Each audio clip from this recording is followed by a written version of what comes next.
Welcome students, subject verb concord के आज हमने फाइनल पार्ट का आपके लिए वीडियो प्रिपेयर किया है और इसमें जो भी आपके रूल्स बच रहे हैं उन रूल्स को हम शानदार तरीके से आपको सिखाने जा रहे हैं। आइए सबसे पहले हम रूल 10 तक हमने पिछले वीडियो में कंप्लीट कर लिया था। आज रूल 11 से स्टार्ट करते हैं। नियम 11, यदि सेंटेंस में के स्टार्ट में यानी शुरुआत में everyone, each, everybody, every, either, neither, none, much, many, no one, nobody, one of the आदि वर्ड्स आए यानी ये सेंटेंस के शुरुआत में आए तो इनके साथ हमेशा सिंगुलर वर्ब यानी एक वचन क्रिया काम में ली जाती है। यानी ये आएंगे तो आपको इनके साथ सिंगुलर वर्ब यूज में लेनी है। जैसे यहाँ पर हमने कुछ एग्जाम्पल्स लिखे, जैसे ईच मैन। अब ईच मैन आ गया तो यहां पर आपको ये देख लेना है कि पहले क्या लगा हुआ है ईच, और इसके बाद में फिर आपको जो वर्ब यूज में लेनी है वो है सिंगुलर। यहां पर each man was performing his duty, यहां पर वॉज आया। हालांकि यहां पर तो हमें जो नाउन है वो भी एक वचन नजर आ रही है, लेकिन कई ऐसे सेंटेंस मिलेंगे आपको भी मैं समझाऊंगा जहां पर पहले ये होंगे और बाद में इनके बाद में बहुवचन की नाउन होगी लेकिन वर्ब सिंगुलर की आएगी। देखना यहाँ पर everybody is laughing at him. अब यहाँ पर भी एवरीबॉडी आ गया, ये भी क्या होता है, एक वचन होता है। लेकिन यहाँ पर देखिए आप, नन ऑफ द स्टूडेंट्स। अब स्टूडेंट्स देखते ही क्या होता है, कोई भी ये सोचेगा कि यहाँ पर तो स्टूडेंट्स है, बहुवचन है, जबकि यहाँ ये बंधन डाल रहा है नन ऑफ द, ये बंधन डाल रहा है, ये कह रहा है कि भैया यहाँ प्लूरल होने से फर्क नहीं पड़ता, मैं आ गया हूं, यानी उन विद्यार्थियों में से कोई भी नहीं। इसका मतलब क्या निकल रहा है, विद्यार्थियों में से कोई भी नहीं लिख रहा था क्लास में, कोई भी, ये एक वचन बता रहा है, इतने सारे विद्यार्थियों में से कोई भी नहीं लिख रहा था। ऐसे ही nobody has come to meet him. अब ये नोबडी, उससे मिलने कोई नहीं आया, ये एक वचन बता रहा है।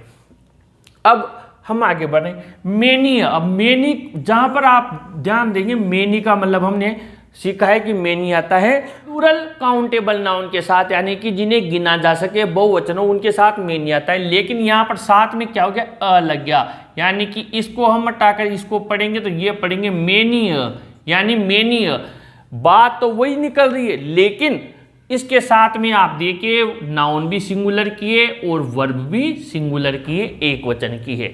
आइए आगे बढ़ते हैं 6 नंबर के एग्जाम्पल में। Much noise was being made. अब ये मच क्या है, आप देख लीजिए, मच क्या होता है, बहुत ज्यादा। मच के लिए हम जब काम में लेते हैं इसका अर्थ होता है ज्यादा। थैंक यू वेरी मच, बहुत ज्यादा, यही बोलते हैं। लेकिन मच कहां पर आता है, अनकाउंटेबल के साथ, जिन्हें गिना न जा सके, और जिन्हें गिना न जा सके उन सबके लिए एक वचन की क्रिया काम में ली जाती है। तो यहां पर आएगा much noise was being made, यानी बहुत ज्यादा शोर किया जा रहा था। शोर कितना भी हो रहा हो आएगा एक वचन में, सिंगुलर में ही।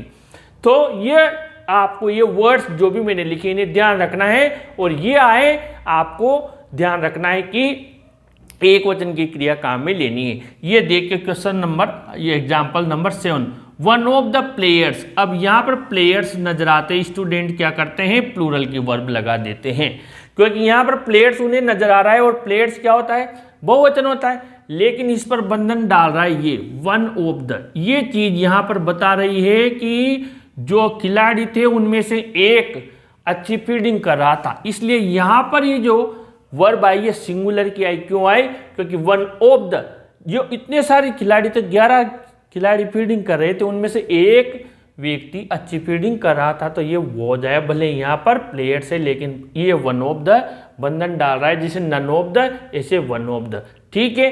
अब रूल 12, इंग्लिश के कुछ वाक्यांश यानी कुछ फ्रेजेज ऐसे होते हैं जिनके बीच में एंड होता है।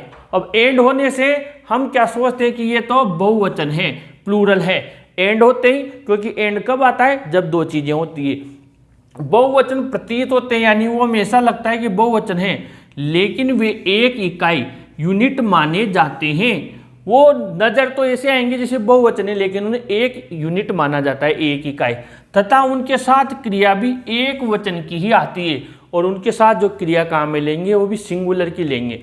जैसे दाल, बाटी एंड चूरमा, 3 चीजें हो गई, दाल, बाटी और चूरमा, 3 चीजें हो गई। लेकिन इन तीनों को मिलाकर एक व्यंजन बन रहा है।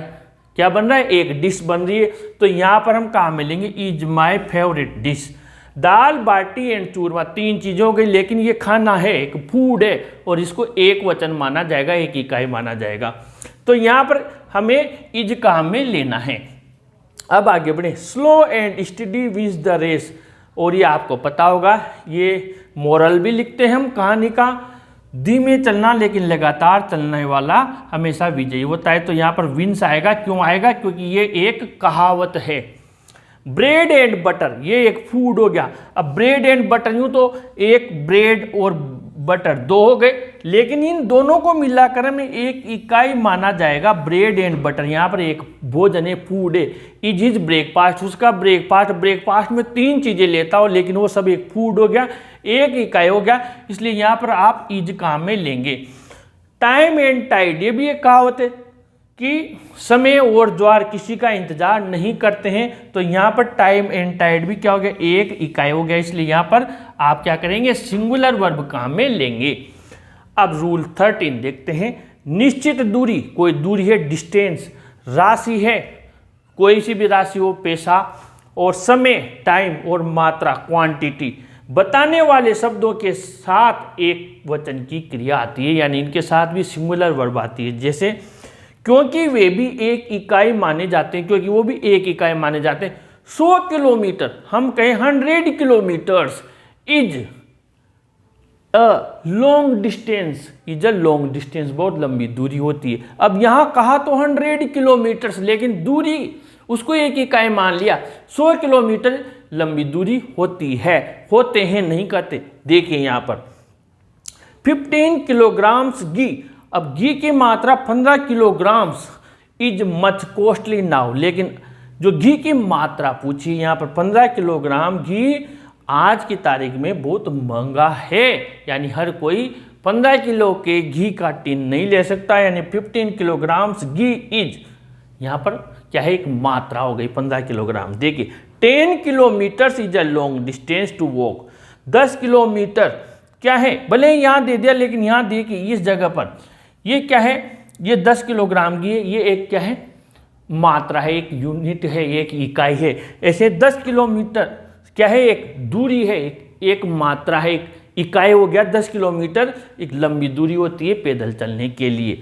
वहाँ पर देखिए 4 किलोज ऑफ शुगर, अब ये शुगर को किस में नाप रहे हैं, माप रहे हैं, यहाँ पर तोल रहे हैं आप 4 किलो में, 4 किलो। अब इसके पहले शुगर है, शुगर को आप 4 किलो बता रहे हैं, यानी ये क्या हो गई? एक क्वांटिटी हो गई। तो ये कॉस्ट 160 रुपीज़, इसकी कीमत 160 रुपये होती है। 4 किलो शक्कर की कीमत 160 रुपये किलो होती है। आप बोल कर ही देख लें, हिंदी में बोल के देख लें, पता लग जाएगा। 160 रुपये होते हैं, नहीं कहते हैं। कीमत देखिए, कीमत, कॉस्ट, कीमत बोल के देखिए। 4 किलो शक्कर की कीमत 160 रुपये किलो हो, 160 रुपये होते हैं कहेंगे या होती है कहोगे? 4 किलो शक्कर की कीमत 160 रुपये किलो, 160 रुपये होती है कहेंगे, ठीक है? होते हैं नहीं कहेंगे। अब रूल 14 में देखिए, सेंटेंस में दिए गए प्रेपोजिशन के पहले आई हुई नाउन के अनुसार वर्ब आती है, यानी कि जो वाक्य है उसमें जो प्रेपोजिशन दिया हुआ है उसके पहले अगर एक वचन है तो एक वचन की क्रिया काम में लेनी है, और बहुवचन है तो बहुवचन की क्रिया काम में लेनी है। जैसे यहाँ पर देखिए आप, the students of class 10th, अब यहाँ पर ये प्रेपोजिशन है, इसके पहले क्या दिया हुआ है? स्टूडेंट्स, बहुवचन दिया हुआ है, तो आपको यहाँ बहुवचन की आर क्रिया काम में ली। यहाँ पर देखिए the cost of these pencils, अब यहाँ पेंसिल्स नजर आ रहा है, लेकिन यहाँ पर जो प्रेपोजिशन है ये इसके पहले जो नाउन आ रही है वो क्या है? सिंगुलर है, कॉस्ट। यहाँ पर देखिए प्रेपोजिशन के पहले बहुवचन है तो बहुवचन आया, प्रेपोजिशन के पहले एक वचन है तो यहाँ एक वचन आया। ये ध्यान रखना है, प्रेपोजिशन के पहले जो संज्ञा रहेगी उसके अनुसार ही आपको क्रिया काम में लेनी है। अब रूल 15 देखते हैं। आईएनजी फॉर्म, यानी जो सेंटेंस आईएनजी से शुरू हो रहा है, जैसे walking is good for health, walking यानी पैदल चलना स्वास्थ्य के लिए अच्छा होता है, यानी आईएनजी से शुरू होगा। उसके साथ ध्यान देना, आईएनजी फॉर्म से तथा टू से शुरू होने वाले वाक्य में एक वचन क्रिया आती है। यह ध्यान रखना, आईएनजी फॉर्म और टू से शुरू होने वाले वाक्य में हमेशा क्या आएगी, एक वचन की क्रिया आएगी। मैंने बताया अभी आपको, जैसे वॉकिंग वाला या to walk is good for health, to से स्टार्ट हुआ तब भी एक वचन की क्रिया आएगी। देखिए यहाँ पर parking of cars is prohibited, यानी यहाँ कारों की पार्किंग मना है। अब यहाँ पार्किंग ऑफ, भले यहाँ कार्स दिया हुआ है लेकिन वाक्य शुरू किससे हो रहा है, आईएनजी से, आईएनजी फॉर्म से, इसलिए एक वचन आया। टू हेल्प अदर्स, यहाँ पर अदर्स है, बहुवचन है लेकिन स्टार्ट किससे हो रहा है, टू से, इसलिए एक वचन आया। तो आज हमने आपके जो शेष जितने भी रूल्स बच रहे थे, मेन ये मोस्ट इंपॉर्टेंट, वो सब काम में ले लिए हैं, उन सबको पढ़ लिया है। अब हम इसमें आपके ग्रामर पार्ट में अगला टॉपिक पढ़ेंगे।